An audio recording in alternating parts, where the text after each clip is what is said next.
बिस्मिल्लाहिर्रहमानिर्रहीम। तमाम देखने वालों को प्रोफेसर इकबाल हैदर भट्टी का सलाम।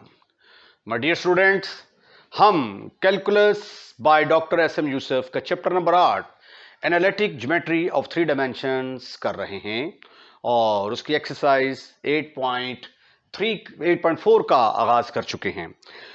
इससे जो पहले लेक्चर्स हैं उसके अंदर मैं इस एक्सरसाइज के फर्स्ट 4 क्वेश्चंस को डिस्कस कर चुका हूं। आज के लेक्चर का आगाज क्वेश्चन नंबर 5 से किया जाएगा। आइए सबसे पहले देखते हैं कि स्टेटमेंट क्या है, उसमें क्या कुछ गिवन है और क्या कुछ फाइंड आउट करना चाहते हैं। स्टेटमेंट ये है, find equation of the straight line. यहीं पे रुकें जरा। जब आपको ये कहा जाता है find equation of the straight line, तो स्ट्रेट लाइन का फार्मूला है हमारे पास x minus x1, y minus y1, z minus z1 over lambda mu gamma, या एक फार्मूला है हमारे पास x2 माइनस x1 अगर 2 पॉइंट दिए हों, sorry, x minus x1 over x2 minus x1, y minus y1 over y2 minus y1, z minus z1 over z2 minus z1। ये 2 फार्मूले हैं इक्वेशन ऑफ स्ट्रेट लाइन निकालने के। जब उसने मुझे कहा कि find equation of the straight line, तो फौरी तौर पे मेरे ज़हन में स्ट्राइक हुआ कि स्ट्रेट लाइन निकालने के लिए मुझे 2 चीज़ों की अशद ज़रूरत है। एक तो एक पॉइंट चाहिए जिस पॉइंट में से इक्वेशन ऑफ स्ट्रेट लाइन पास करती है, ठीक है, वो पॉइंट मेरे पास होना चाहिए, और उस लाइन के डायरेक्शन रेशियोज होने चाहिए। अगर मेरे पास ये दोनों चीज़ें हों तो मैं equation of the straight line मालूम कर सकता हूं, या मेरे पास 2 पॉइंट्स हों तो मैं equation of the straight line मालूम कर सकता हूं। अब ये देखें, ये जो क्वेश्चन है इसमें चूंकि मैंने इक्वेशन ऑफ स्ट्रेट लाइन मालूम करनी है जो कि इस पॉइंट में से पास कर रहा है, तो लाइन मालूम करने के लिए पॉइंट की जरूरत थी, वो मेरे पास है। अब सिर्फ और सिर्फ मुझे क्या करना है, डायरेक्शन रेशियोज कैलकुलेट करने हैं। और अगर मैं किसी तरीके से डायरेक्शन रेशियोज कैलकुलेट कर लेता हूं तो पॉइंट भी मेरे पास है, डायरेक्शन रेशियोज भी हैं, तो जो फॉर्मूला है स्ट्रेट लाइन का, इस फार्मूले को इस्तेमाल करते हुए इक्वेशन ऑफ स्ट्रेट लाइन मालूम कर सकता हूं। तो आइए क्वेश्चन का आगाज करते हैं। The required straight line passes through the point. Required straight line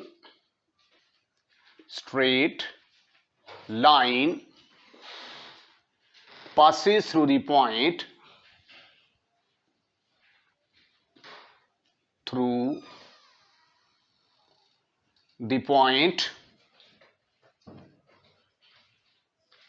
किस पॉइंट में से पास करता है भाई साहब?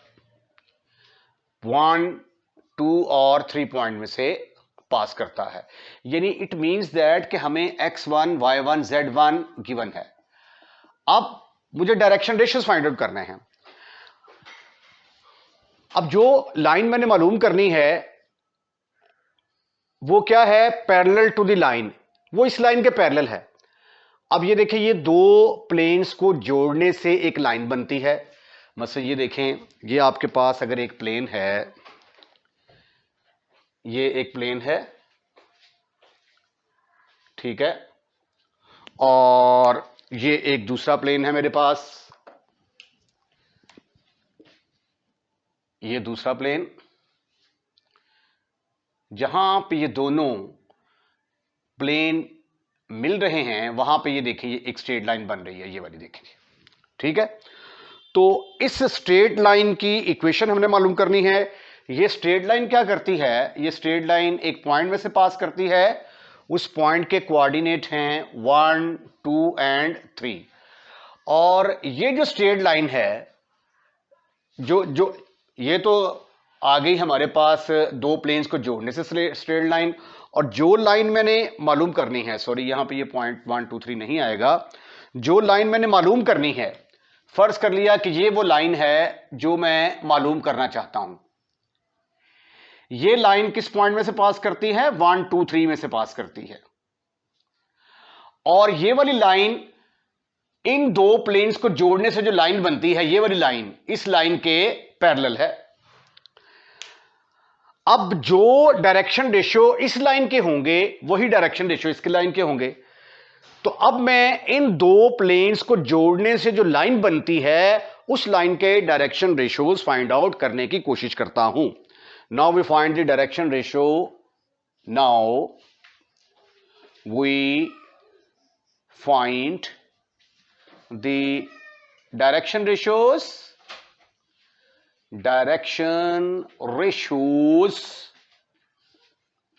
now we find the direction ratios of the required line. The given line is,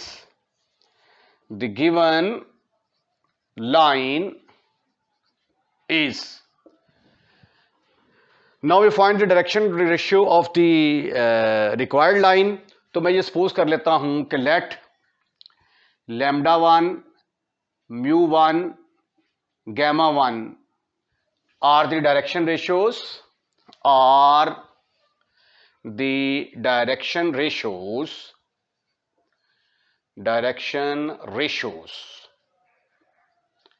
of the required line. फर्ज कर लिया कि रिक्वायर्ड लाइन के direction ratio lambda 1 mu 1 gamma 1 है। Now we find the direction ratio of the given line. ये जो given line है, दो प्लेन्स को जोड़ने से जो लाइन बनती है ये वाली, इसके डायरेक्शन रेशियो फाइंड आउट करने की कोशिश करते हैं। Now we find the direction ratios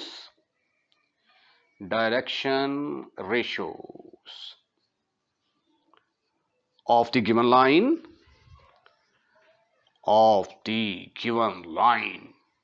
given line क्या है? x minus y plus 2z minus 5 is equal to 0। और दूसरी इक्वेशन x प्लस y, ये दो प्लेन है, जब दो प्लेन मिलते हैं तो लाइन बनती है, और जब भी दो प्लेन मिले हों तो इसका मतलब है कि वो एक लाइन है। हम सपोज कर लेते हैं कि लेट ये लैम्डा 1 म्यू 1 गैमा 1 है। लेट लैम्डा म्यू गैमा, हम फर्ज कर लेते हैं कि लेट एल एम एन इसके डायरेक्शन को साइंस हैं इस लाइन के। Let L M N are the direction cosines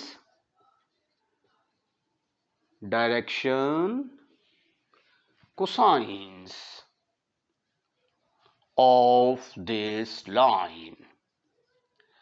तो लवली स्टूडेंट्स इधर देखें, अब इस लाइन के direction ratio L M N है, तो ये जो लाइन है ये इसके साथ भी परपेंडिकुलर होगी, इसके साथ भी परपेंडिकुलर होगी, क्योंकि जो दो प्लेन आपस में मिलते हैं, ठीक है, मसलन फर्ज किया कि ये एक प्लेन है मेरे पास, एक प्लेन ये बोर्ड को फर्ज कर लिया, एक प्लेन ये मालूम सपोज कर लिया, इन दो प्लेन को जोड़ने से जो लाइन बनी वो ये वाली बनी। अब इस प्लेन के जो नॉर्मल लाइन होगी वो इसके साथ क्या होगी? परपेंडिकुलर। और इस प्लेन के जो नॉर्मल लाइन होगी वो भी इस लाइन के साथ क्या होगी? परपेंडिकुलर होगी। तो लिहाजा इसके डायरेक्शन रेशियो की प्रोडक्ट का सम इसके साथ क्या होगा? 0।